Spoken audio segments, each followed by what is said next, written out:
Right. Good afternoon, everybody. Hope you're doing well. It is moi, c'est philosophie. C'est moi. It is Stefan Molyneux. Oh, Tuesday, the 23rd of December, 2025. I hope you're having a lovely day. I did have a little bit of time today, and boy, the weather up here is frightful. It is absolutely frightful, but that's no worries. We enjoy the Winter Wonderland stuff. And, the joyful thing, of course, is that every day is, in fact, a blessing from the universe and something we should be overjoyed to experience. It's funny. I'm sure if you've had this, like you get sick, a cold or a flu or something like that. And everybody has a lot of problems until they get sick. And then the only problem they have is being sick. So I hope that you will appreciate your health and work to maintain it. It's the one thing that we should never take for granted because, boy, when it goes, and there's a time when your health will go and not come back. Hey, that's going to be exciting, isn't it? The time when your health goes and doesn't come back. All right. So I have, of course, happy to take questions, comments, issues, challenges, problems, criticisms, whatever is on your mind. But also, not only, but also, this woman wrote, the thing that makes me so mad about the women aren't having kids discourse is all the blame is placed on the women. Millennials got effed in all the wrong ways. We were all told to go to college and not to marry young. Even if a woman wanted to marry young, the men her age were not ready. So her options would have been to date older, but how would she meet those men? Very few non-slutty ways to meet older men. Well, isn't that interesting? Isn't that interesting? And I don't want to get into my youth, but I will certainly say, I had a family member who married pretty young. I was certainly interested in marrying young and starting a family young, but the women were ambitious. The women, wanted to go to college and wanted to start various high-status careers. I knew a woman, of course, who wanted to be an actress. Another woman wanted to get in the film industry. Another woman wanted to be a professor. And it was all delay. And I would say approximately 3,000% of the declining birth rate can be laid at the feet of people delaying marriage. Now, with regards to sort of who's to blame, who's responsible, who was responsible for me not getting married into my 30s? Women. No, I'm kidding. Who was responsible for me not getting married into my 30s? Well, me. It was my responsibility. Now, the only thing I can say is that I'm in my 60th year.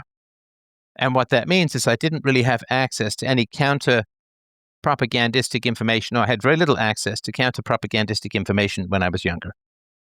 However, I did know people who got married young. One of my roommates, when I was, for those of you who don't know, sort of kicked my mom out when I was about 15, took in roommates, had 2 to 3 jobs at times. And one of my roommates from back then got married young and just started pumping out the kids.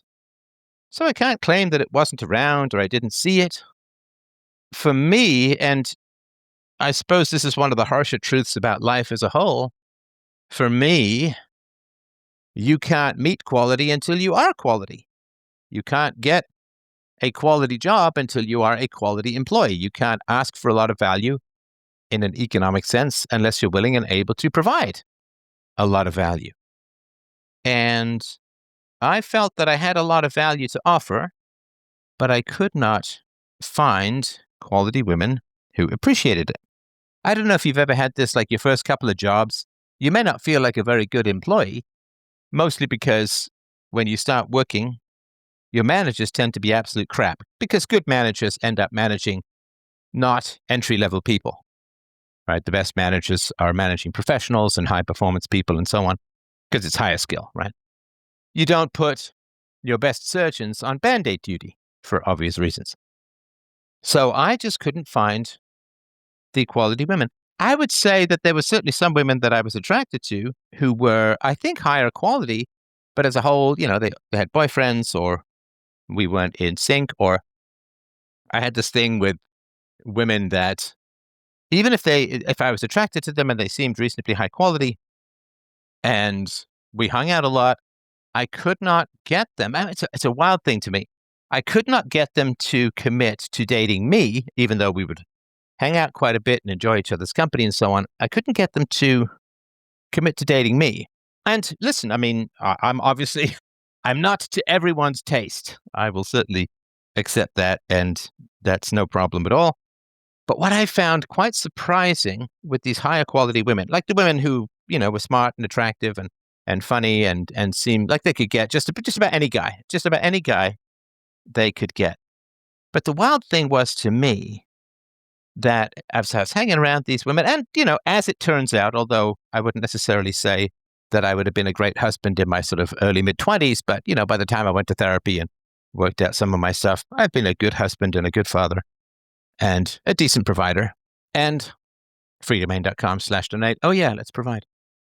But what was amazing to me was that the high quality women, and I'm sure this is the case for women looking at men too, but I don't have that perspective. But the highest quality women, the guys they ended up with were not great. A lot of pretty boys and a lot of guys who had that confidence that quality men know is entirely artificial. One of the marks of personalities without empathy, like the antisocial personality disorders, the sociopaths and so on, is that they don't really experience fear. They may experience caution, if they're in danger, but they don't really experience fear. So they look courageous. These are the guys who could just walk up to a woman with no fear and talk to her and so on. Like, I remember there was a guy in my high school who had that kind of confidence. And I remember one girl asked to borrow a black marker of his and he drew all over her face. And she was laughing, and he was considered a really attractive guy because he just had all this confidence. And confidence to men is, particularly young men, is a sign of danger. Like, what reason do you have to be confident when you're young? You're still largely untested. You haven't gone through the fires and tribulations of life. You really don't know what your potential is when you're young. And people assume they have sort of endless, massive potential when they're very young, tend to be vainglorious, megalomaniacal, delusions of grandeur. I mean, I think it's okay for me to say, in my 60th year, as I mentioned, I think it's okay for me to say, yeah, I think I've got some pretty good potential. I still have potential to mine, but I've done, I think, quite a lot. And I was always kind of surprised when I try and do something new. I'm like, hey, I could do this pretty well. I remember I knew I was a pretty good programmer because I studied it a lot on my own when I was in my teens. But I was kind of surprised at how good a programmer I was when it became my career. I remember being on a business call, like a sales call with a salesman. And this was to check up on an existing client. And the existing client was angry and upset and, actually quite threatening. And the salesman was kind of, and I sort of jumped in, and with emotional skills I didn't even really know that I possessed, I calmed down the client. I made commitments. I made promises. I averted a lawsuit. And they ended up being very happy and loyal, right? It's not problems that people have with you. It's how you handle them that determines the quality of the relationship. And I didn't even realize I had those negotiation skills. So it wasn't like I learned about any of my potential in school, because the only thing that school tests your potential for is enduring absolute useless boredom. Bored and horny. That's the high school experience. Bored and horny. It's a pretty terrible combo. So the highest quality girls, and it's funny, like over 40 years later, 45 years later, I could still list off their names. It's like burned into your brain through hormones and the tsunami of desire. But the guys they chose weren't great. I remember there was a girl in high school, very funny, smart and attractive. And, guys were all over her in terms of being around and being flirty and stuff like that. And I remember she got, in a class of like 25 people or something like that, she got, I don't know, something like I think she got like 20 Valentine's Day cards because we did this Valentine's Day thing. So she got them from the guys, and I'm pretty sure statistically she got them from a bunch of the girls too, or at least some. And who did she choose? She had her choice of a guy who later went on to become a professor, a guy who later went on to become a professional writer. I suppose me at the time, who became an entrepreneur and did reasonably well. And she chose a truck driver. Oh, a guy who ended up being a truck driver. It's a mystery. It's a mystery. So, as far as sort of responsibility, the way that I look at it is this: it's kind of like SSRIs. I don't believe in SSRIs. Just my personal opinion. I'm not a doctor. I mean, there's some data behind it, but whatever, right?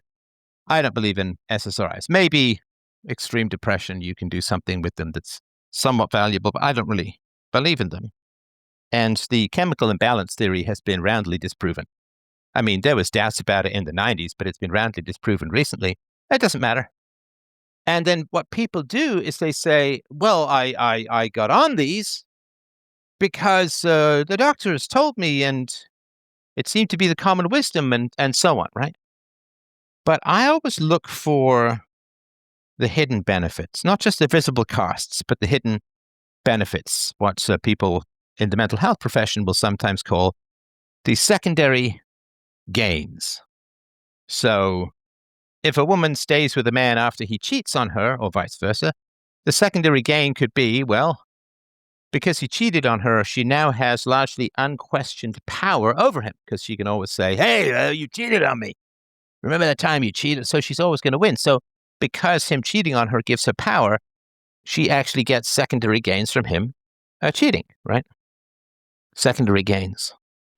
People who claim to be victims get the secondary gain of power. They get power over others because if you perceive someone as a victim, then you will generally give that person additional resources, right? Such a victim, got to help out. And so this is one of the reasons why, certain demographies in the West simply cannot stop being victims because they're too well paid for being victims. Too many secondary gains. So what I do when I look at these kinds of things, when I look at something like SSRIs, I say, okay, well, there was some junk science in my view. And if you ask, like real experts from what I've seen, and you can check out Roger Whittaker's work on this, because they say, well, you have a chemical imbalance. These pills correct that chemical imbalance. So it's like insulin for diabetes, right? You wouldn't feel bad about taking insulin for diabetes, would you? And then when pressed on this, well, what is the chemical imbalance? How do you measure it? And they say, well, it's really just an analogy. It's not like there's really this chemical imbalance that we can measure and test. It's just an analogy. We say it's like insulin for diabetes. Well, I mean, that seems fairly important. It's a fairly important distinction because insulin for diabetes, like you measure the insulin levels, you find out if somebody has diabetes, and then you can give them the right dosage, and you're correcting a loss. What is it, the pancreas or something like that produces the insulin? I'm not exactly an expert on this kind of stuff, but there's measurable stuff. You don't just kind of hand it out. And people should guess that, of course, by the fact that, we'll try you on this medication. If it doesn't work, we'll try you on this, and then we'll try this combo, and we'll try the other, and then next thing you know, you're on 4 SSRIs, and invisible ants are crawling up your spine from here to eternity. So when I look at people making decisions, and they say, well, but it wasn't really me. This is what I was told and accepted and blah, blah, blah, right? I always look for the secondary gains. And I would suggest that you try this approach as well.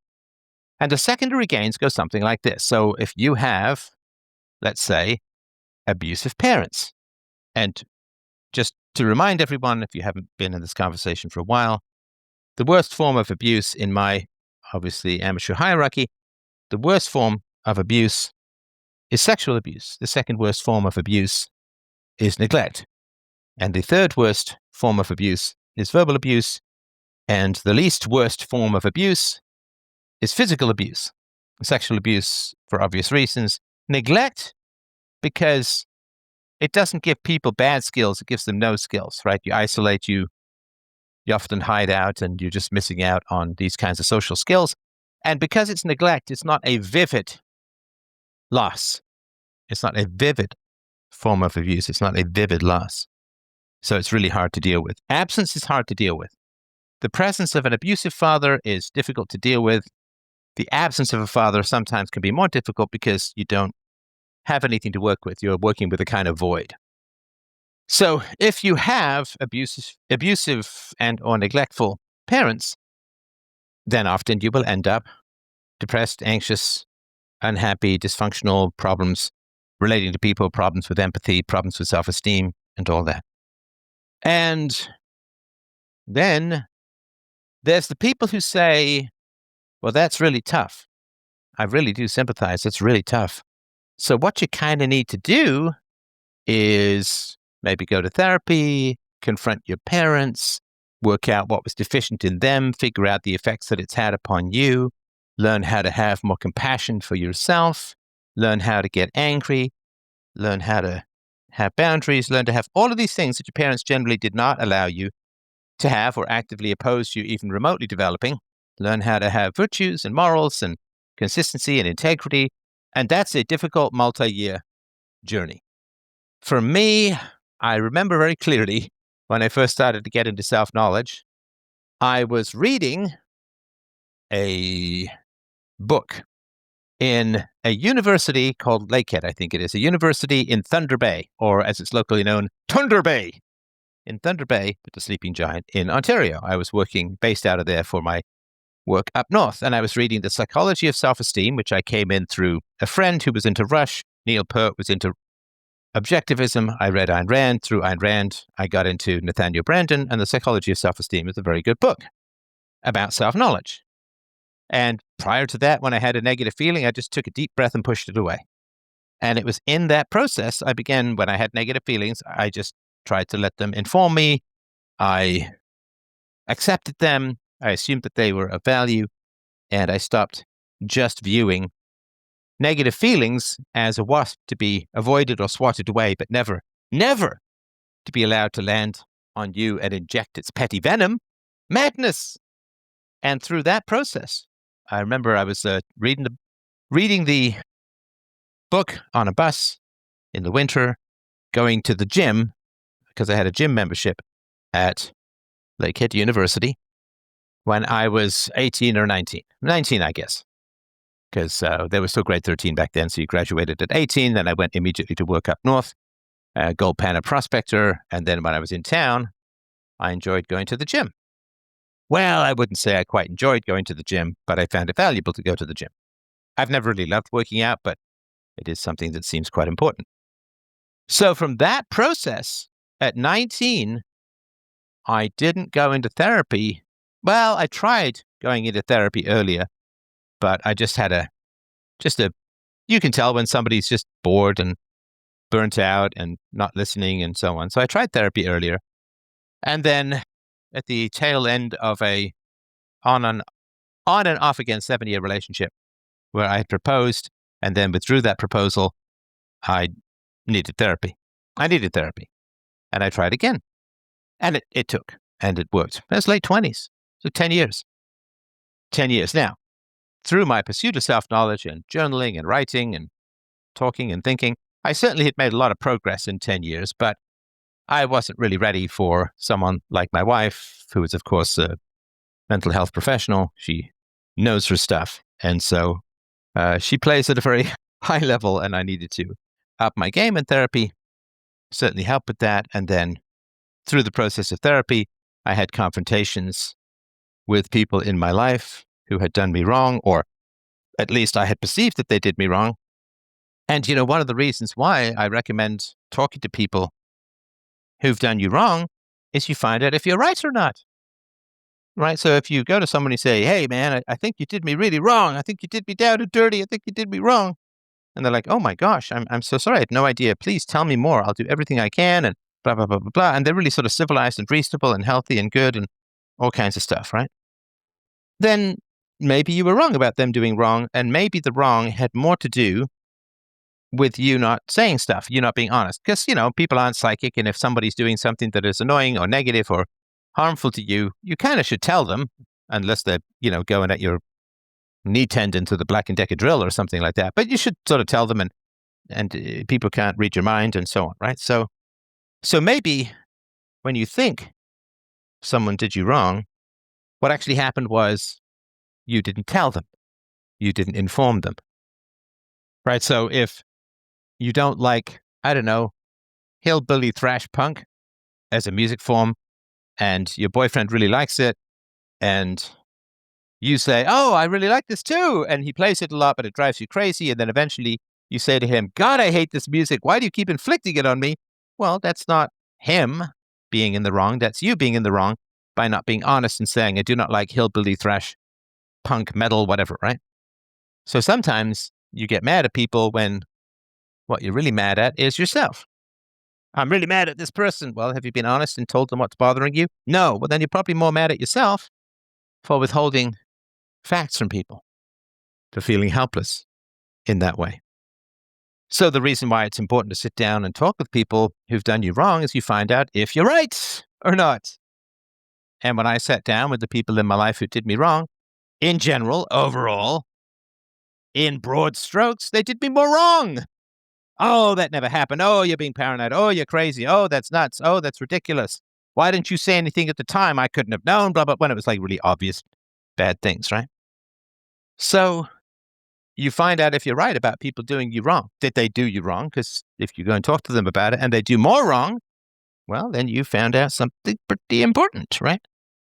You found out something pretty important, which is that they're bad people who do wrong. Seems pretty important. So you have those conversations. That's really tough. And then, of course, you have to go through the whole process of figuring out what you're going to do when you realize that you're surrounded by people who are kind of cold-hearted and don't care that they do you wrong and may, in fact, even enjoy doing you wrong. They may be sadists, right? Certainly cold, selfish, willing to sacrifice your interests at the drop of a hat just to preserve their own vanity.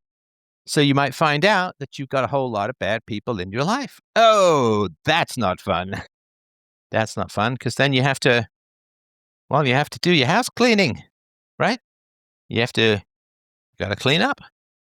What do you do with people? You say, hey, you did me a bunch of wrong. Here's what happened. Here's what my experience was, blah, blah, blah. And I'm not happy with that. And they just keep doing more and more stuff that's wrong. They keep doing more and more stuff that's negative. What do you do? Well, that's tough. Because you can't make them better. You can't make them better. I mean, we all know that, I assume those of us who are here, we all know we're not psychologists, right? Or psychiatrists. But if you have someone around you who's kind of like a sociopath, right? Failure to conform to social norms or laws, repeated unlawful acts leading to arrests or legal issues, deceitfulness, repeated lying, conning, or using aliases for personal gain, impulsivity, failure to plan ahead, reckless decisions without forethought, irritability and aggressiveness, frequent fights or assaults, quick to anger, reckless disregard for safety, endangering self or others without concern, irresponsibility, repeated failure to sustain work or honor financial obligations, lack of remorse, indifference or rationalizing harm caused to others, superficial charm or wit to manipulate others, often co-occurs with substance abuse disorders, impulsivity issues, other mental health conditions, and so on. And this is just colloquial stuff, right? Sociopathy, often linked more to environmental factors such as trauma, may involve erratic, impulsive behavior with occasional guilt. Psychopathy, more innate or genetic, characterized by calculated manipulation, emotional detachment, and a complete lack of remorse. These both fall under antisocial personality disorders. And I looked all of this kind of stuff up when I was confronting people in my life. And I didn't have this particular fact in this particular way. But if you ask, this is from Grok, can sociopathy be cured? Again, none of this is medical or psychological advice. We're just talking about this stuff in a colloquial fashion. No! Sociopathy, commonly referred to as antisocial personality disorder, is not considered curable. Experts view it as a chronic, lifelong personality disorder characterized by a persistent pattern of disregard for others' rights, lack of empathy, impulsivity, deceitfulness, and often aggressive or manipulative behavior. Why? It's not curable. Personality disorders like antisocial personality disorder, sociopathy, psychopathy, are deeply ingrained patterns of thinking and behaving that develop early in life, often rooted in childhood conduct issues, and remain stable over time. Reputable sources, including Mayo Clinic, Cleveland Clinic, and Medical News Today, explicitly state there is no cure. There's no specific medication or therapy that eliminates the core traits. Some symptoms might be manageable, and some individuals experience natural improvement with age, often starting in the 30s or 40s with reduced impulsivity and aggression. It's hormonal changes, aging out, and just kind of getting worn out and burned out.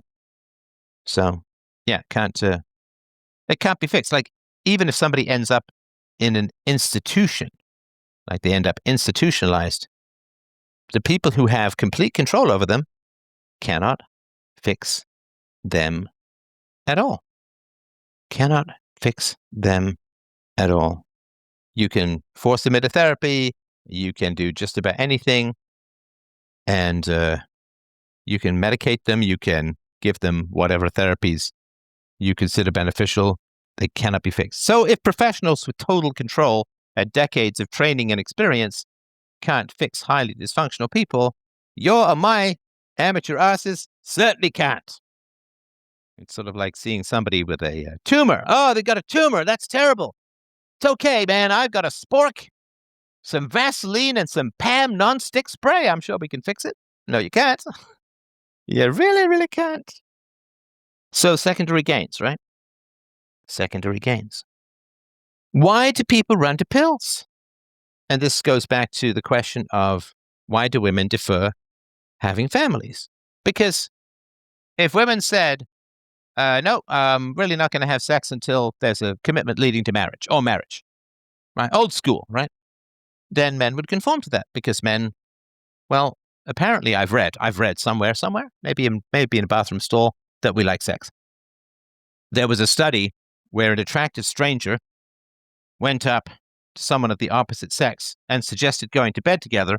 Almost 60% of men said yes, 0% of women said yes, for obvious biological reasons that many multiples, fewer men reproduced throughout history than women, because the men were slaves or monks or economically disabled in some way or just leftovers and so on. So, women reproduced, men not so much. Sometimes it was many multiples, like 3, 4, 5 or more times women reproducing than men.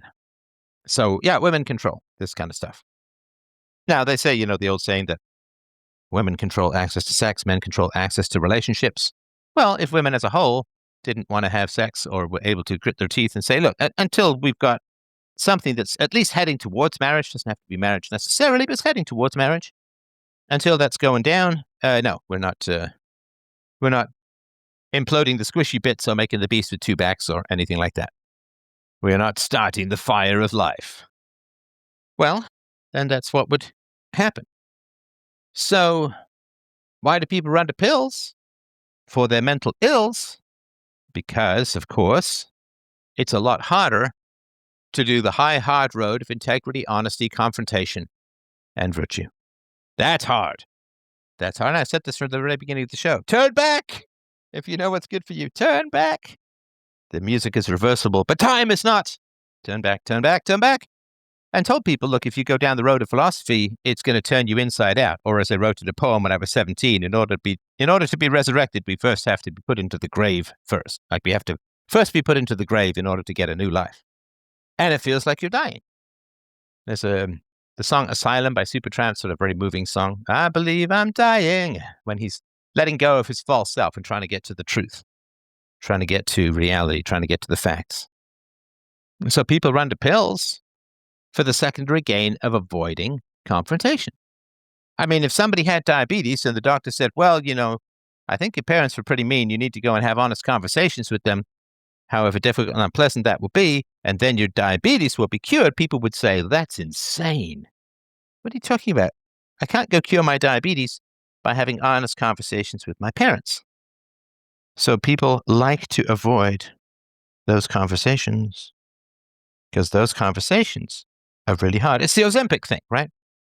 If you gain weight, and I say this as a guy who dropped 30 plus pounds about 15 years ago, I mean, it kind of sucks in a way. It really does kind of suck it away. There's a reason why like 97% of people gain back, or sometimes even more, all the weight they lose on a diet. Because when fat cells are easy to form, but they're hard to get rid of. Like it's easy to make a vampire, it's hard to get rid of a vampire. And so when you overeat or you underexercise, then you get new fat cells very easily, but you can't get rid of them. I mean, maybe after 10 years, cell death or something like that, but they just shrink, they don't go away, and they're very easy to refill. So I have had to constantly watch what I eat over the last 15 years. Maybe I'd need to do it a little bit less now, but I've had to constant battle, right? It's like this Notting Hill. Julia Roberts plays a movie star, basically says, oh, I've been hungry for 20 years because she has to stay that thin, right? So, losing weight and keeping it off is tough. It's a lot easier to take a pill like Ozempic, no matter what the side effects, because then you're just managing negative side effects. Well, I could get negative side effects from Ozempic, but I'll certainly get negative side effects from being fat, being obese. So yeah, I've never been able to go back to the way that I used to eat. Never. I mean, I'm not perfect about it. I still yo-yo a couple of pounds here and there, but it's like I'm going to spend the rest of my life holding this helium balloon underwater. And then if I work out more, I don't know if I'm eating more because I'm working out more, my muscles need the food, or who knows, right? So it's a lot easier to pop a pill than not only to diet and keep it off, which is hell in a way, but also to figure out why you got fat in the first place. Why didn't people say anything? What were you self-medicating? Why do you have this relationship to food? I grew up in such a traumatic situation that I never feel full. I always have to push food away and say, I don't think I need to eat anymore. I don't really know, because I don't really get those physical symptoms of feeling full. I never feel full. And that's, a trauma response to a really chaotic childhood, because if you're in a really chaotic environment, you should eat to excess because you don't know where your next meal is coming from.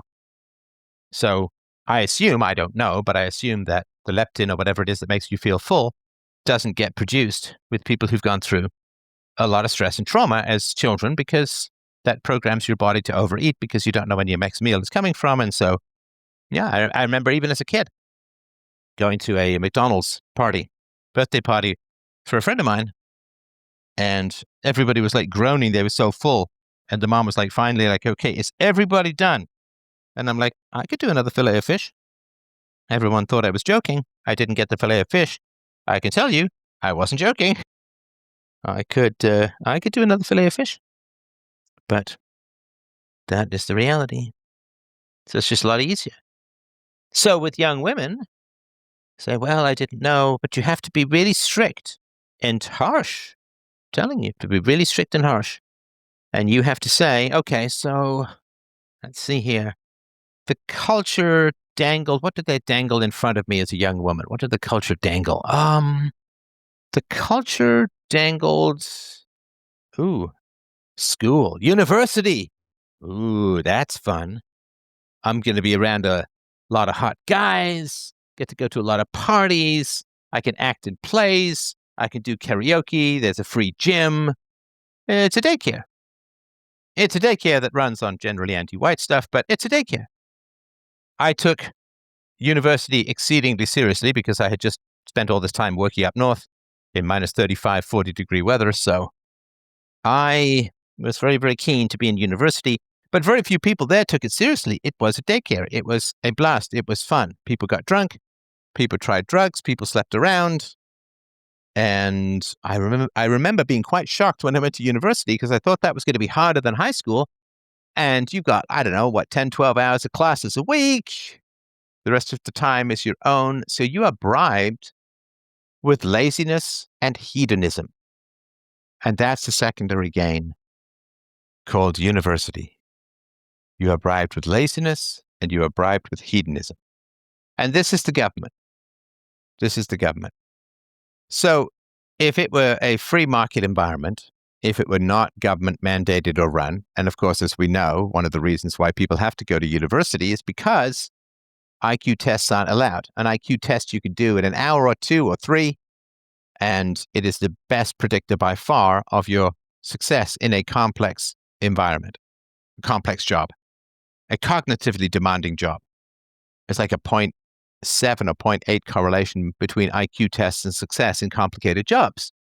So in a free market environment, how would higher education be handled? Well, first of all, you wouldn't graduate completely useless economically from 12 or 13 years of government schools. I mean, I can't even tell you how enraging. I mean, they just fracking took away thousands and thousands and thousands of hours of my life.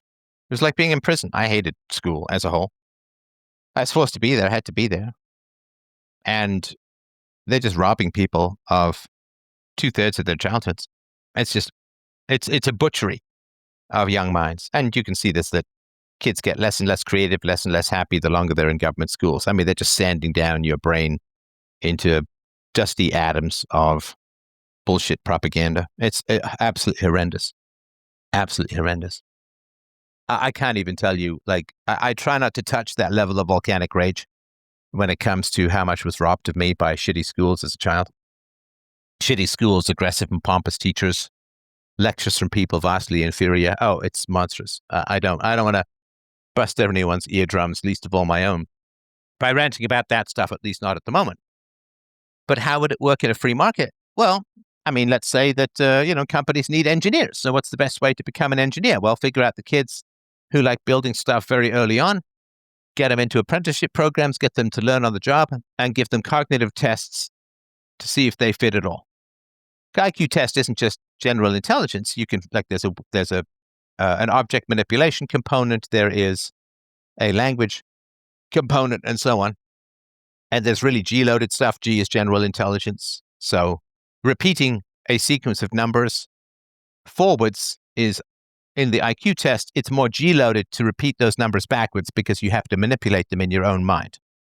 I used to play this game when I was daughter, spell titanium. Okay, spell it backwards, because, I was always kind of curious about how this stuff would work. So it would be accelerated. It wouldn't be this lazy ass 3 or 4 months off in the summer, 12 hours, maybe 15 hours of classes a week, all the time in the world. Like, they're just bribing you. It's a daycare to kill the birth rate. So when women say, well, but we were all just told to go to university, that's not the full story. Well, we were just told to pop pills for our mental ills. That's not the whole story. It's easier. It's more fun. It's less challenging. It's less scary. So women aren't being honest when they say, well, we were just propagandized into not having children. No, you were offered the bullshit Club Med of, quote, higher education, where you got loans, you didn't have to have a job, you got grants, you didn't have to work that much, you just had to parrot back what the teacher said and play hacky sack in the yard and go to dances and make out with guys, go to the bar, and put on your Frosh 15, right? The 15 pounds that people put on, especially if we're on the meal plan at university, and sell your script at 50 cents on the dollar near the end of the year. And then, go get some job in the summer or travel. It's fun. It's fun. It's adult daycare. It's adult daycare. And it's even more true now, much more true now than it was when I was, because at least multiculturalism hadn't eroded standards as a whole. So when people say, oh, but we were, we were told, this is what we were told to do. This is what we were told. We were just told this. Is like, yes. And why did you listen? Why did you listen? And you have to be strict with yourself, just as I have to be strict with myself. We just have to get to the root basis of the honesty that is necessary, if not to save the world, because that requires other people to be honest, but at least to save ourselves. And what needs to be talked about, what needs to be understood, is that you and I were bribed. We were bribed. Go to school, you get to live away from home, you don't have to have a job, it's loans and grants, or mommy and daddy's money. You don't have to work that hard intellectually, you just have to kind of go with the flow. And this is why the people who score higher in trait agreeableness, ladies, tend to do pretty well in school and in university because it's not about thinking or critical thinking. It's just about parroting back leftist superstitions of the ruling classes through the high priestesses of indoctrination known as school teachers, mostly female. Oh, we were told what to do. Okay, sure. But why did you listen? Rebel, rebel, right? Because in the 60s, it was like, be a rebel. In the 70s and 80s, late 70s, early 80s, it was the punk movement. Then it was the new romantics. All about being a rebel. Rebel. Don't listen to what the band says. We love the rebel. School's now forever, right? You love this stuff. We're not going to take it, right?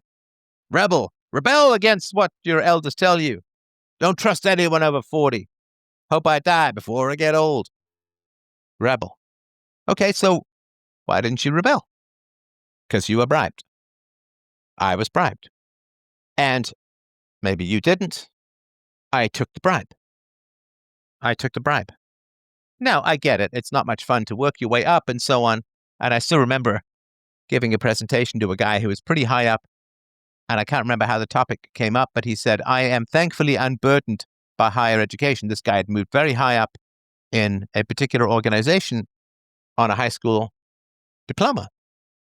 And the stuff that I have provided the most value in the world, I learned on my own. I mean, I had many years in the corporate world based upon my IT expertise, and I taught myself IT. I did take Canada's premier writing program, and that helped for sure, but most of what I have provided of value to the world in terms of creative writing, I have taught myself or explored myself. And with regards to philosophy, I did take some courses on philosophy in university, but I would say 95% of the value that I've provided to the world in terms of philosophy, self-knowledge, the voluntary family, and certainly peaceful parenting comes from my own research, thinking, and study. When I look back on all the crap I learned in high school, it's a wonder I can think at all.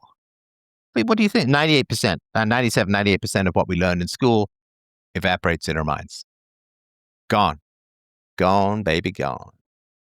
So, why do people listen? Because it's easier. It's more fun. People want to go to school, to date, to party, to play some sports, to do some theater, to have fun. And that's what it's for. It's easier. If you say to a woman who's 18 or 19, well, you can go and do some lazy studying, have some parties, meet some guys, go on dates, have no real responsibilities, no need to get a job. You could do that for 4 years, or you could have a couple of babies. We all know which way, in general, the women are going to go. And this is not to criticize the women alone. The men are told, hey, video games and porn, man, that's going to be your fight and your reproduction. And boys find it easier a lot of times to go that route. And then we wonder why everyone's so fragile when we keep bribing them with narcoleptic ease. It's not overly shocking, is it? But until we understand that we were bribed with a very easy couple of years in college, with degrees that have, outside of a few core specialties, degrees that have virtually no economic value. The government gets you for 12 years, university gets you for another 4. That's 16 years of education, and you can do nothing really of value. I remember talking to a woman in Starbucks many years ago. She's like, oh yeah, I just completed my undergraduate in psychology. And I'm like, oh, what can you do? Nothing. Well, can you get a job in psychology? Nope. Well, why not? Oh, you got to do a master's, and you got to be mentored, and you got to do this and that and the other. So even after 16 years of education, you can't get a job. 16 years of education, you can't get a job. You can't be a doctor after 4 years. You can't be a lawyer after 4 years. You can't even be an engineer after 4 years, because I think you still have to go get your ring and stuff like that. I think engineer may be a little easier, but what can you do? Nothing. You can't do anything of value, really. And it softens people. I mean, not through any particular virtues, but just because of the harshness of the year and a half I spent up north. I worked very hard in university. But when I took a year off between undergraduate and my graduate degree, it was a terrible recession. So, and after, let's see, I mean, I did 12 years of, 13 years of education. And then I did 2 years English literature. I did almost 2 years theater school. Then I did 2 years of history. So that's close to 2 decades of education. And the only skills that I could bring to bear in the marketplace after almost 20 years of education was all of the stuff I had learned on my own. Because I did temp work and so on. I worked with Excel. I worked with WordPerfect 5.1, reveal codes for the win. So it was all the things that I had taught myself after almost 20 years of government-controlled, sponsored and funded education. After almost 20 years of education, I could only earn money by things that I had taught myself. I got nothing from the state. If I hadn't taught myself those things, if I hadn't learned computers, if I hadn't learned WordPerfect, if I hadn't learned Excel, if I hadn't learned, because people loved me when I did temp work because I could program Excel. I remember one time I went in, supposed to do a 2-week job of organizing spreadsheets, but I wrote code to do it and finished it in the morning of the first day.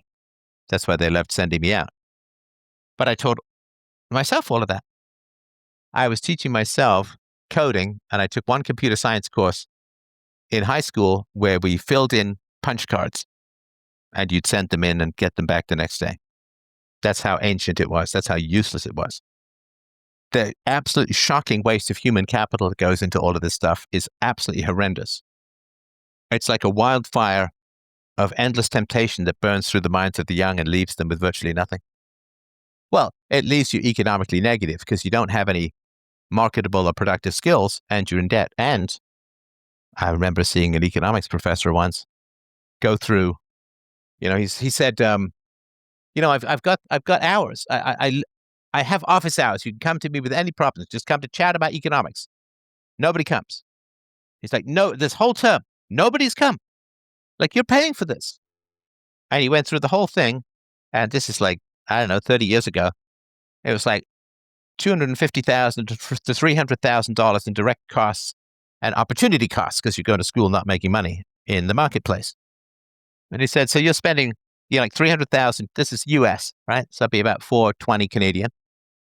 So somewhere between $250,000 and $500,000 you're spending, and you get free coaching, instruction, one-on-one, and nobody goes. So you're further behind economically. I remember talking to this professor, and he said, you take a history degree, that's fine, but you should probably take something like economics because you can't do anything with a history degree, but at least with economics, you have a small chance of being able to do something because it shows your math and statistics and blah, blah, blah, right? Well, I prefer Austrian economics, which is about human beings rather than numbers. But you get nothing. So we are lured, we are tempted, we are offered. And we are offered an easy, fun life into our 20s in school, in university, in college, in uni, and we take it.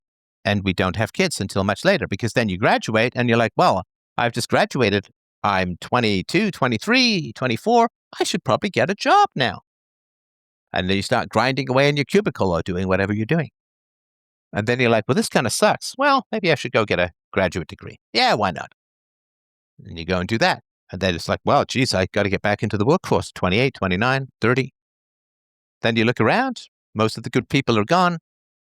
And even if you luck out and get the right guy and start having kids, you get one, maybe two, maybe three on the outside. But at 32, you're 14 years past when you sort of started having kids. I mean, evolutionarily speaking or historically speaking, could be even earlier, but we'll just go with adulthood. Right? At 32, you're 14 years past. And that's why the birth rate is down. Because we're bribed with sex, sleeping in, drugs, fun, parties, self-exploration. Like we're all that fascinating. I mean, I've got a pretty active mind. I don't find myself that interesting. I find the good that I can do in the world and the good that I can do for the people around me, I find that interesting, but I don't find it super fascinating to just regard myself. Ooh, what am I thinking about this? So there's an old David Spade routine, which always stuck with me, where he's talking about visiting a friend who's a stoner in the basement, who's constantly staring at the fish tank and saying, oh yeah, that yellow fish, he really likes hanging out in the back corner there. Well, that's sort of self-knowledge, right? I mean, there's nothing wrong with self-knowledge, right? If you've got so you got a bad temper, you got to figure out where it's coming from. Yeah, that's important. For sure. But the purpose of a car is to drive it, not to tinker with it or fix it or figure out everything about how every part of it works. The purpose of the car is to get you from A to Z or A to B, not to tinker forever. Like that old Scott Adams things about, I'm going to play with the settings on my computer until something breaks, and then I'm going to consider myself productive when I fix it. 32-bit disk access. So we're bribed. And the academics come along and say, oh, yeah, come over here. You don't have to start adulthood. You don't have to be a parent. You don't have to be responsible. You don't have to grow up. We'll just put you in this daycare, this adult daycare, where you barely have to work. You're going to have a lot of fun, and you're going to get soft and fat and indebted, which means you're not going to be able to rock the boat too much when you get out of school. Oh, and we'll program you to hate your history and your culture as well. And that's tempting. And same thing with SSRIs. Oh, you don't have to confront your history, your trauma, your family. You don't have to do any of that stuff. You don't have to be brutally honest with people who were brutal to you. No, you just take some pills. You don't have to diet and exercise. We'll just give you insulin. But at least insulin is treating an objective disorder. It can be measured. So secondary gains. We're bribed.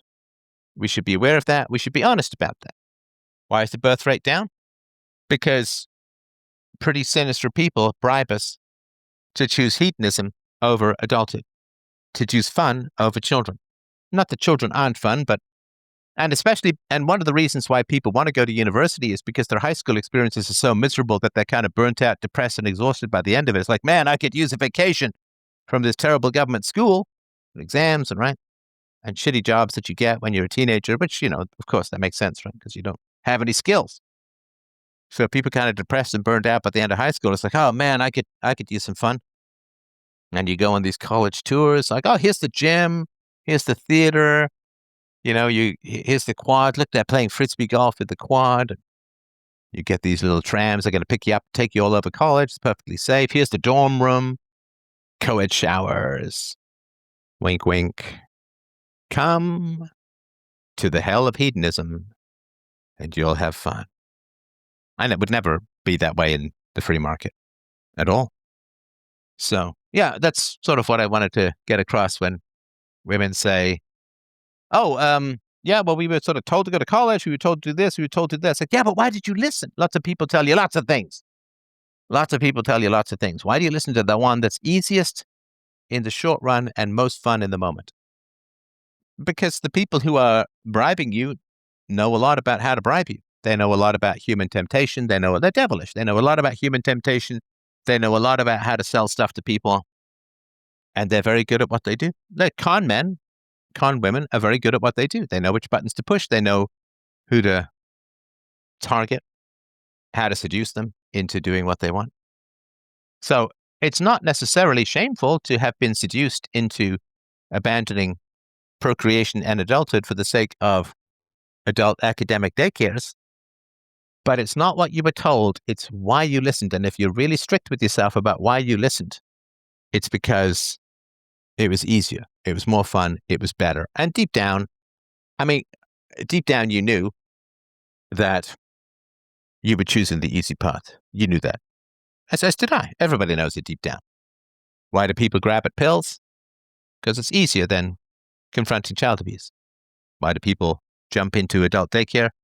Because it's easier than going out into the world. I've told lots of people to do the right thing. I've had like 1 billion views and downloads over the last 20 years. I've told a lot of people to do the right thing.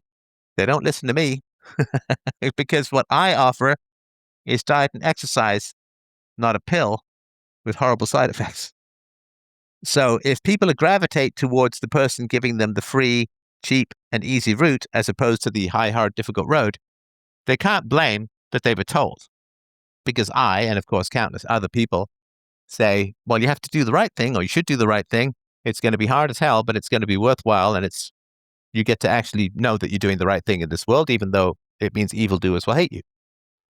All the people who are like, hey, you know what I'm going to do? I'm a moral hero. I'm a brave guy. I'm a brave woman. What I'm going to do is I'm going to criticize white Christian males. Oh, look at my moral heroism. It's delectable and delicious. It's a river of caramel wider and deeper than the Ganges. Look how brave. I'm going to call someone who's white a racist. Oh, wow. Look at my moral heroism. Well, that's just pretend morality. That's just bullying carefully curated victims for the sake of pretending to be morally brave and strong. So it's not what people dangle in front of you. It's what you choose to swallow. It's what you choose to bite. There's a buffet, right? Why did you eat pierogies? Well, there was a buffet. But that doesn't answer anything. A buffet has like 1,000 things on it. Why did you eat the pierogies only? Well, they were in the buffet. That doesn't answer anything. Why did you choose this? Well, because it was recommended. Well, lots of things are recommended. Lots of things are praised. You can't blame the buffet for your choices, and you can't say, I did what I did because the world told me to, because the world is full of a whole bunch of things that people tell you to do. And it's still on you who and what you choose. All right. If anybody has, thank you for your patience with my ranty rant. But if you have questions, it doesn't have to be about this topic, whatever's on your mind. I'm certainly happy to help. And chat if you want, or you may just be stunned by the illumination and wish to process and digest on your own. All right. We have a brave caller, or maybe not brave. JJ, what's on your mind? Don't forget to unmute. Go ahead. So, first off, thank you for the past few Flash live streams. They've been very refreshing. I feel like it's what nobody has been saying the past. I kind of went through a 10-year self-exploration journey myself, kind of crawling out of hell.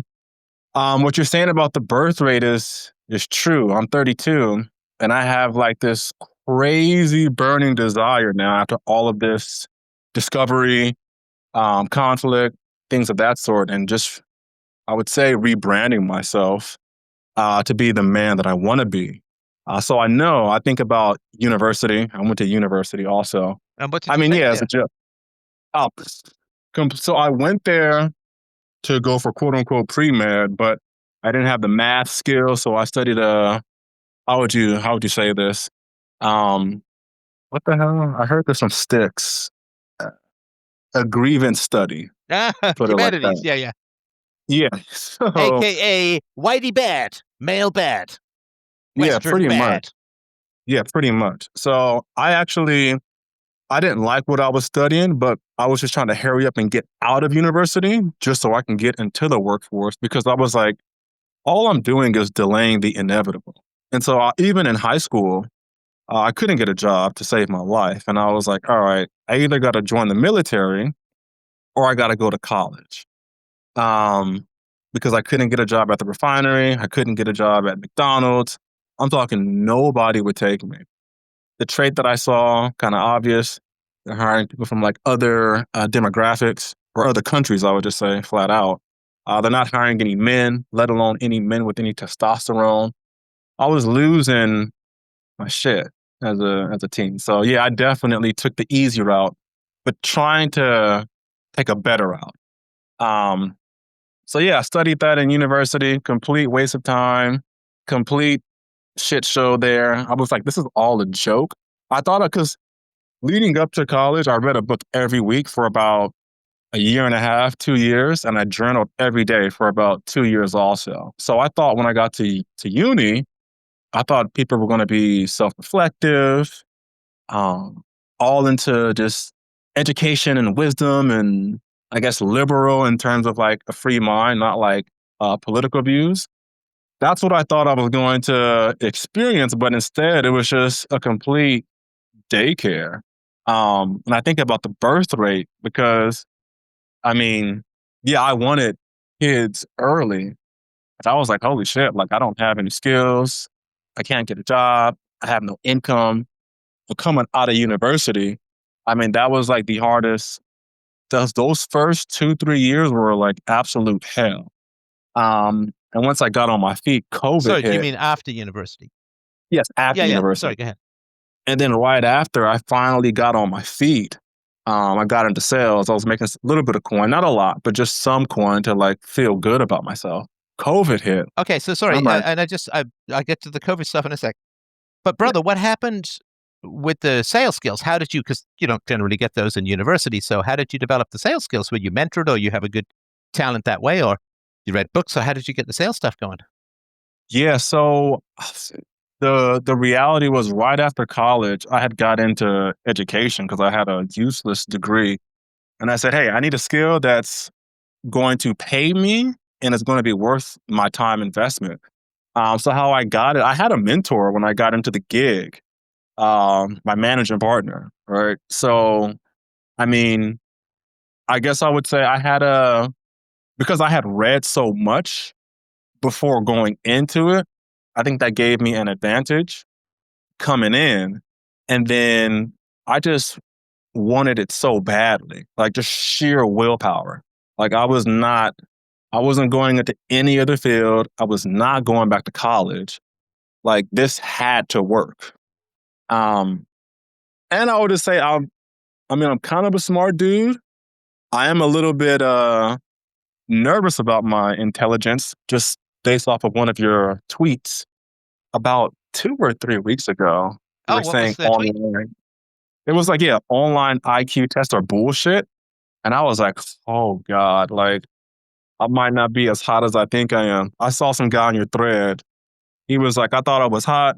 Came out on my 97.5. I was like, oh shit, I might not be that hot. Cause I tested 127 on the low end and then 130 on the high end. I was like, oh, okay, like I'm And it may solid. be, right? It may be because some of those things will coincide. But Yeah. my wife is an expert and all of that. So yeah, I mean, online stuff, it's not like useless, but it's not as accurate. So it doesn't mean that you're not. You could in fact even be higher under an IQ test. It's just that they're not. They're more of a scatter shot. It's like shooting an arrow blindfold. You might still hit the target. So I wouldn't say that my sort of skepticism of online IQ tests indicates that you're lower. It could be higher. Could be. So I wouldn't take that as a any kind of indicator. But anyway, sorry. Go ahead. Yeah. So for me, like with sales, I was just like, I am not going anywhere. First off, the lifestyle that I had, not like the income that I had, but just the lifestyle to do as I want, when I want it, how I want it.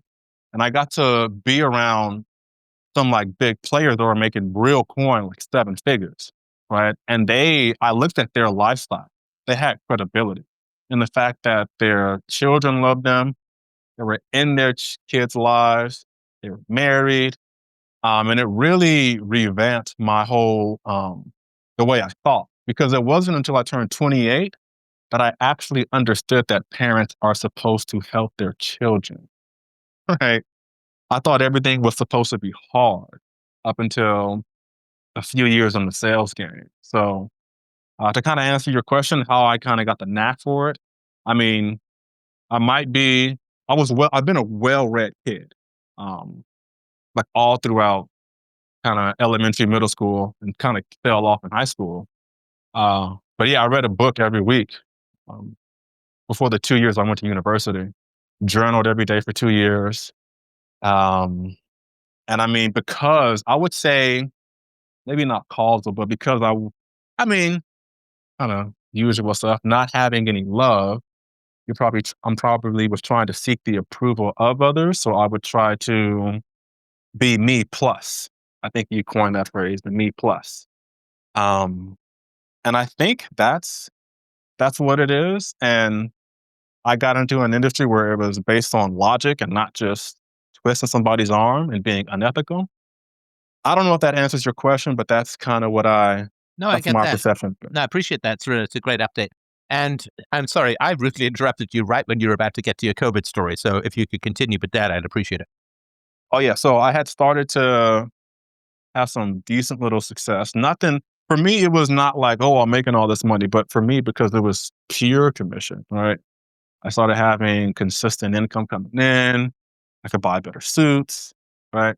Um, Point being, I had this deal coming up with the company, supposed to be like a nice deal, right? Solid payout. COVID hit, kind of sidewinded everything. Um, I'm in a coastal city, so the lockdown hit pretty fucking hard. People were losing their minds, and with how it relates to like birth rate and all of that, um, instead of me sourcing for like a woman that could be a good mother for my children, I opted for satisfying my some of my itches that I had. Um, and so I got off from selling. Like I wasn't working nearly as hard. I'm trying to find like a unifying point behind it all, but with the birth rate and then COVID, what I had learned is just like, and tying it back to the flash stream we did about the boomers last week, like I really learned to just say, yo, I don't care about anyone else except me, right? And I'll pause right there because I've kind of spewed out a lot of information. No, that's fine. So you're 32 now, and what are your dating, marriage, reproductive options or choices at the moment? What's out there? Yeah, so last week I had went for like a hike Friday. Um, Bumped into this one girl. She was getting out of her car, coming back to my car to get my hiking shoes. Chatted her up. We walked up the mountain, came back down, got her number, had a little connection. She mentioned a few things. I won't put all of it out there, but SSRIs came up, right? Um, I mentioned my kind of journey kind of as an open book. We went on another date. I'll say where we went. The point being, she had the kind of what's the phrase? Like the indicators. Like she had it was a green light from the jump, right? But it's crazy because so she was 30 and I was like, hey, what are your non-negotiables kind of in somebody? She didn't really have an answer. She eventually came up with some, but the main thing she was looking for was someone who was a good hang around her friends. And in my head, I'm like, Sorry, wait, a good what? a good hang, like a good, like a Barbie, like a Ken the Barbie, how you're just like Oh, around. somebody that her friends would envy. No, kind of like Ken the Barbie, how you're just there. Yeah. You're kind of cute, but you don't really say much. You're just like a Arm candy. supporting. Yeah.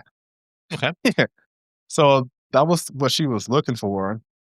And I'm like, all right, you're 30. You should kind of know for sure what you want because you don't have much time. And she knew that. She's like, yeah, the clock is ticking. I'm aware. But what really threw me off and what really made me unattracted to her was that she said, I probably drink. No, not probably. I do drink. I go out maybe once a month and I might smoke a little bit of marijuana occasionally. And for me, I mean, that's after doing therapy, journaling, reading books every week, right? I don't find any satisfaction in any of that stuff. Like I get nothing from drinking, right?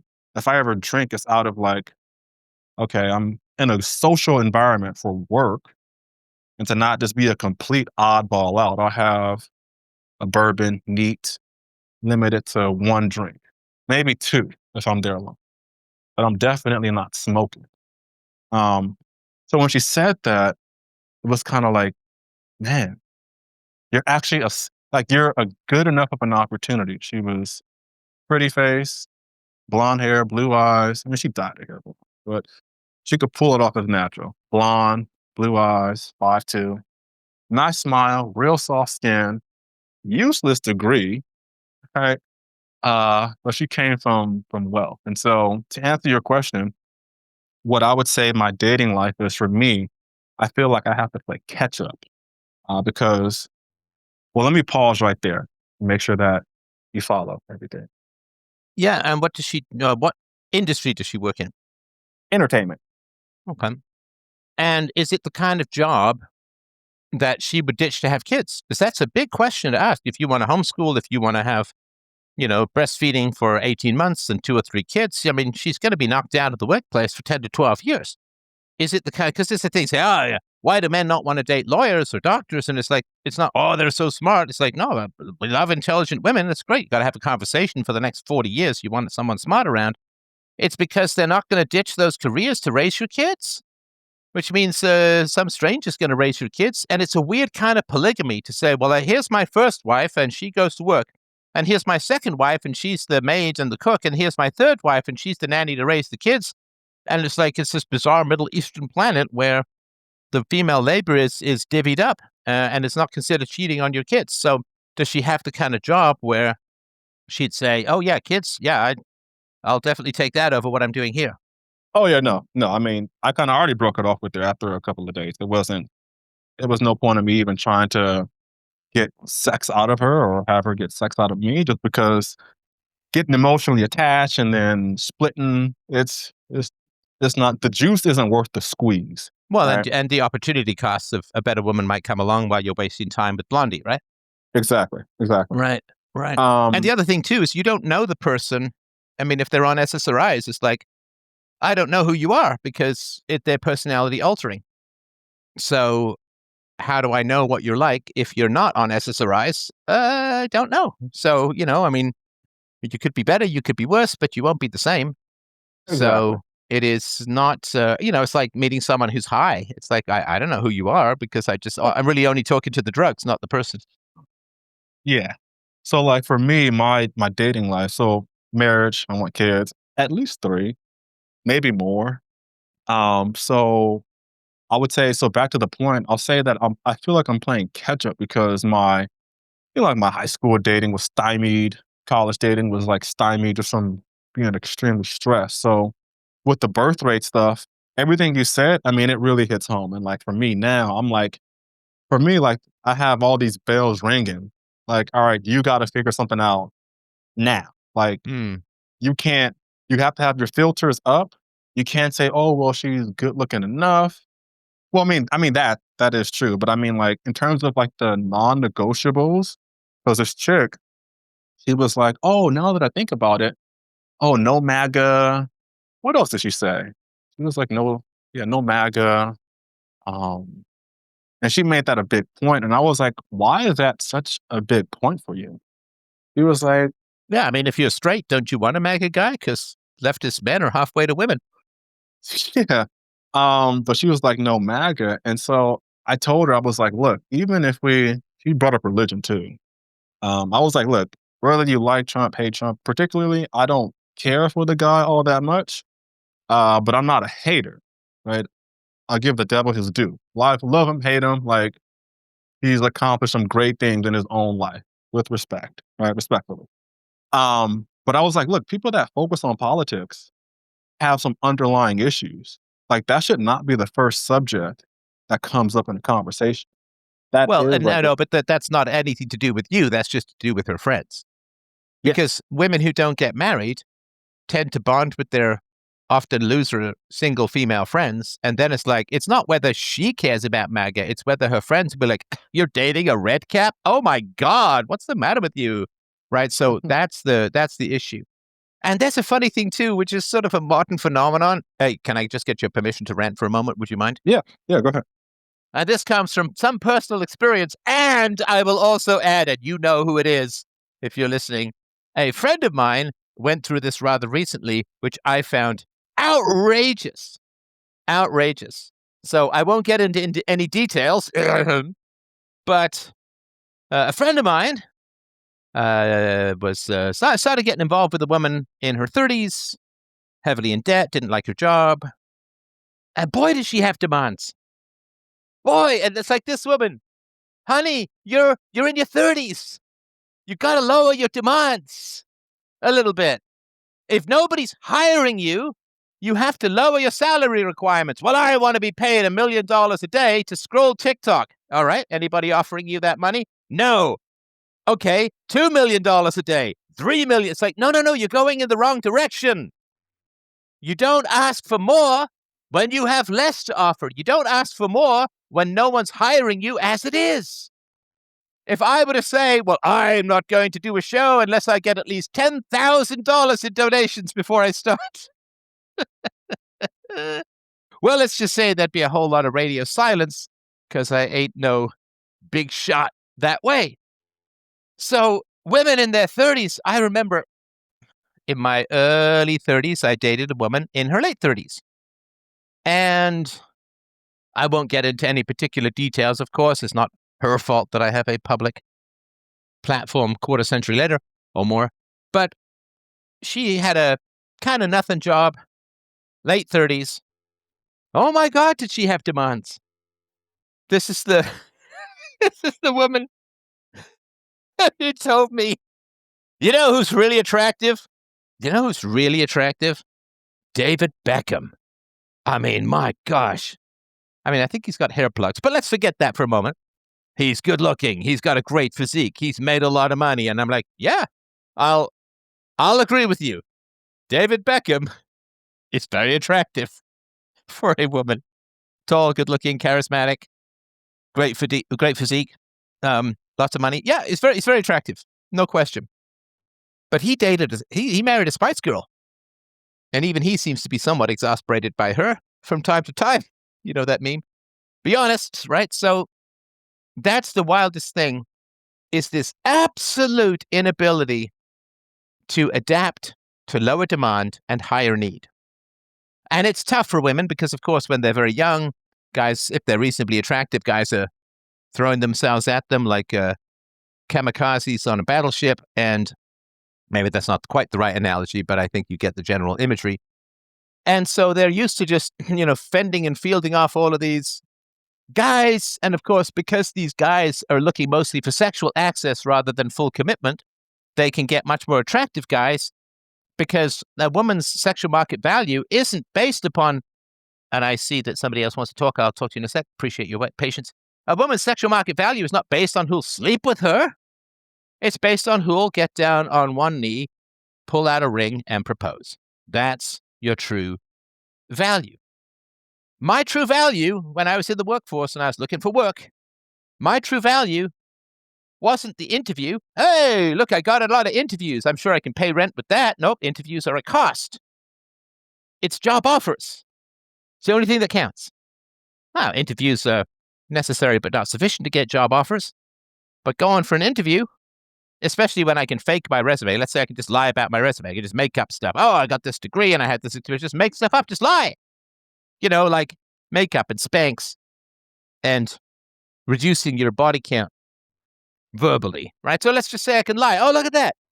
I've got a great career because I can lie on my resume and get tons of interviews. But the moment they do any background checks, they never hire me. Oh, look. I lied on my resume and I got an interview as a surgeon. That surgeon makes $350,000 a year, baby. That's just money in the bank. No, it's not. What's money in the bank is this thing called actual money in the bank. So women are so used to being in demand because they subsidize everything with sexual access a lot, not always, but a lot. And they don't understand that your sexual market value, your romantic value, is not on men who'll sleep with you. It's on men who will marry you.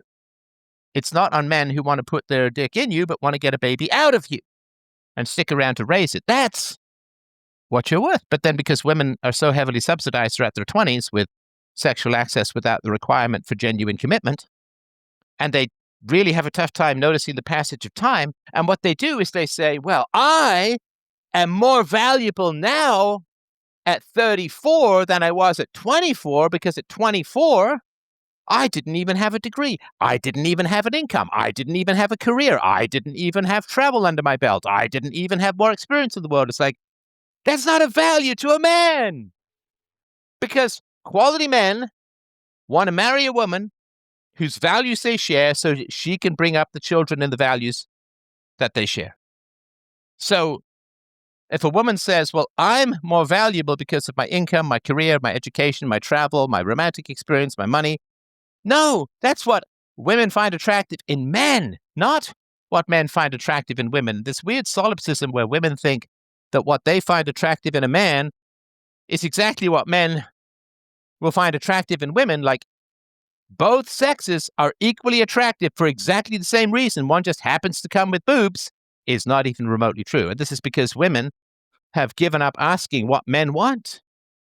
Why is it so hard to get a man? It's like, well, have you asked men what they want and striven to provide it? No. They say, well, if I will find somebody with a career and an income attractive, then I'm sure the man will find a woman with a career and an income attractive. Nope.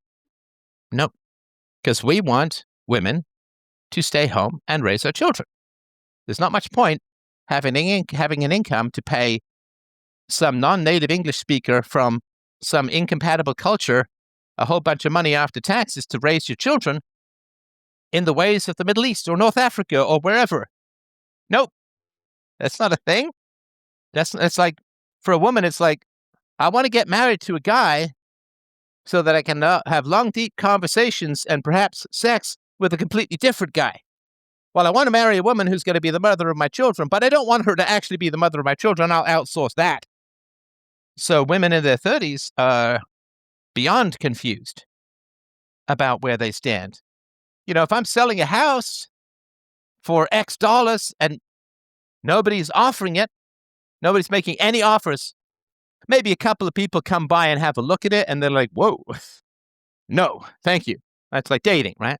I've had a look at the inside and it's a bit moldy. It's a bit scabby. You know, things falling off the walls, exposed pipes, whatever, right?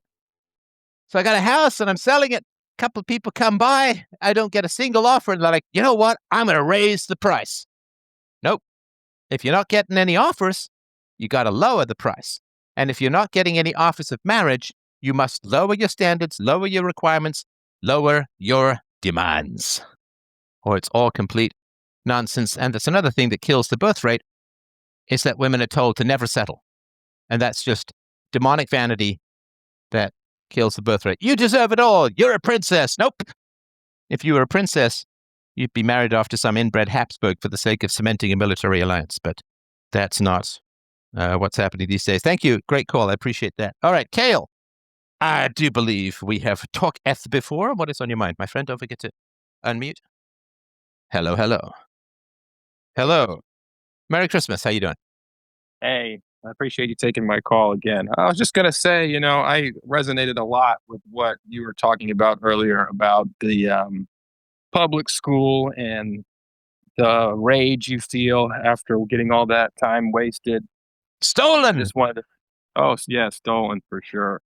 And just kind of, I call it, it's funny, I call it kind of a public school hangover, to where when it's all over and you finally get yourself back to health, you have this moment of clarity and you realize that you know nothing. And kind of like when I was in university, sadly, when I get hungover and I had a test the next day, you know, I wouldn't want to study at all. My curiosity would be at a depleted. But now in my mid 30s, I feel like that hangover has finally gone away. And just like the other caller was saying, I have this untapped thirst for real knowledge and curiosity and truth and trying to learn new skills. And it's just it's been a nightmare, honestly. I mean, I'm glad you had that talk about it. I don't think people are acknowledging it enough about how much anger and resentment and disappointment about having to restart and hit the factory reset button on your perspectives on life and everything and what you really wanted to be. And I can't explain. I guess I haven't really realized how angry and enraged I've been with all that lost time. So, any tips on, like you were saying, you talked about this rage. Any tips on how to manage that? On what you can do to just pour bottomless contempt onto people who are advocates of government education. Because this is what people do. They say, oh, well, we have to raise the minimum wage. Nope. No, you don't. Not at all. What you have to have is government schools that produce people who aren't economic dead weights. Depressed, burnt out, useless because of shitty government schools. The problem is not that the exploitive, nasty, evil capitalists just won't pay people a living wage. The problem is that after 12 years in government school, people are useless as tits in a bull in the free market. And people say, oh, we got to teach. We got to pay the teachers more. Nope. No, you don't. There's absolutely zero correlation between teacher pay and student performance.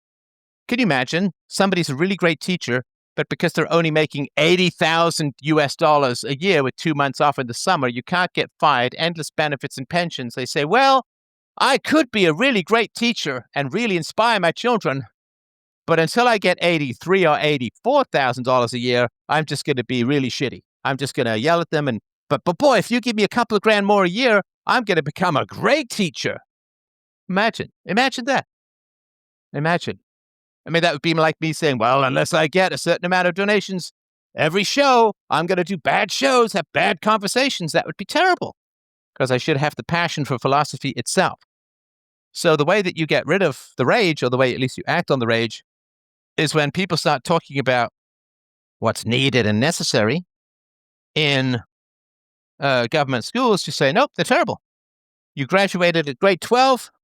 What could you do economically? What value could you add? What did you know about law, economics, business, profit, loss, setting up a corporation, running a business, corporate taxes? What did you know about anything of any value in the marketplace? What did you know about sales, marketing, tech, accounting, corporate structures? What did you know about corporations as a whole? The pluses and minuses, the liabilities and the shields. What did you know about customer service? What did you know what EBITDA means? Earnings before interest, taxes, interest, depreciation. What did you know about anything to do with the corporate world or the business world or profit or loss? What did you know anything about entrepreneurship? Did you know anything about how to manage people? Did you know anything about how to evaluate a business? Did you know anything about how to read a balance sheet? Did you know anything about anything that might give you even the tiniest shred of economic value? Well, in order to wallpaper over absolutely shitty government schools, we've got to force people trying to run a business to pay above market rates for brains that the government has almost completely shredded and destroyed. Crazy. So, yeah, I don't know. I mean, I guess it's just sadists who really are pro-government schools these days, just pure sadists. I don't understand it at all. Like, how could you have gone through government schools for 12 years and think that they're anything other than brain-shredding indoctrination centers? I don't know. Maybe if you were a sadistic bully and you're like, government schools were great. You know why? Because they herded and forced little kids that I could bully and terrorize into an enclosed environment for me. That was great.